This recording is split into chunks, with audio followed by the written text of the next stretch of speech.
Breaking news, guys. Arsenal may have just received their biggest boost in the race for Julian Alvarez. Atletico Madrid have made it clear that they will not negotiate with Barcelona, which could leave Arsenal as the strongest option. But those Alvarez actually won the move. And if Arsenal cannot convince him, should they really pay 80 million for Everton's Elmanjai? Let's talk about it. But before we continue, if you enjoy honest Arsenal discussions from a fan's point of view, subscribe and get involved in the comment section. Okay. The transfer window is nearly over. And this Alvarez story is becoming really interesting.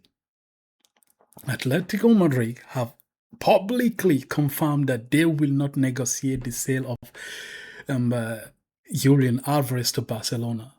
Their board backed the decision unanimously and said Barcelona had not acted. They have not acted with the professionalism and respect they expected. This is no longer just a journalist rumor. Atletico themselves have closed the door on Barcelona. That is a huge development because Barcelona have looked like the players' preferred destination. Arsenal may have the money. Atletico may be willing to negotiate with them. And Michael Arteta could offer Alvarez a leading role in a team competing for major trophies like the Champions League, the Premier League, and the like. But none of that matters unless the player says yes. Okay. Reports suggest that Arsenal are prepared to go beyond 100 million. So this could be a major gamble. But I understand why they want him. Alvarez can play as the number 9 behind the striker or in a wider position. He presses, links the play, and scores goals. He also knows the Premier League from his time at Manchester City. However, Arsenal must be very careful. I want Alvarez at the Emirates, but only if he is fully committed. We should not spend more than 100 million on someone already thinking about Barcelona before he has even arrived. Okay, Arsenal are not a waiting room for another club. If he genuinely believes in the project, make the deal happen. Okay.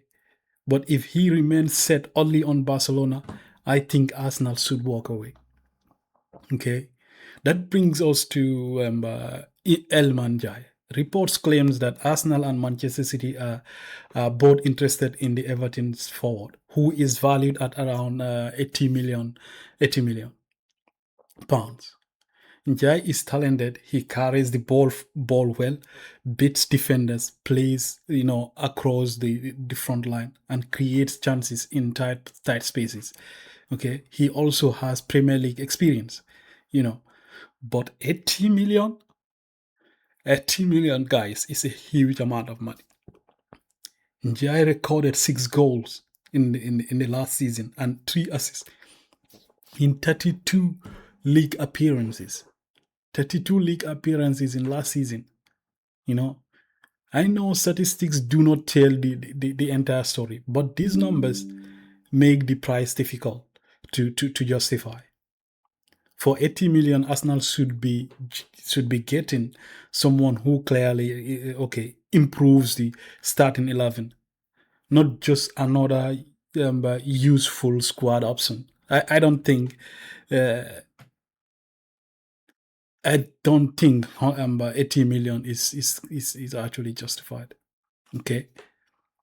Then there is the Manchester City factor. If both clubs become serious, Everton have no reason to lower their valuation. Okay. A bidding war only helps Everton. Arsenal must decide whether Arteta genuinely wants Iliman Ndiaye for a specific role, okay, or whether he is simply the alternative. because the Alvarez deal is difficult. Okay. Panic buying is how clubs end up paying superstar money for a player they were never fully convinced about. Okay. I know they still haven't get the their their wish when it comes to a winger, but that should not pressure them to buy a player that they feel like is not up to the level. Okay, for me the priority is clear. Arsenal should make one serious final attempt to sign Julian Alvarez. Okay, Atletico's refusal to deal with Barcelona give us an opponent, but the player, okay, must also commit to Arsenal. If he does, this could, this could take the attack to another level. Okay, but if he does not, I think Arsenal should move on. Do not automatically throw 80 million at Ndiaye because the window is closing. We should not also do that. Okay. Now I want to know what you think. Would you spend more than 100 million on Alvarez, or pay 80 million for Ndiaye, or keep the money and wait? What will you do? Let me know in the comment section. If you enjoy the video, hit the like button, subscribe, and I'll see you in the next one.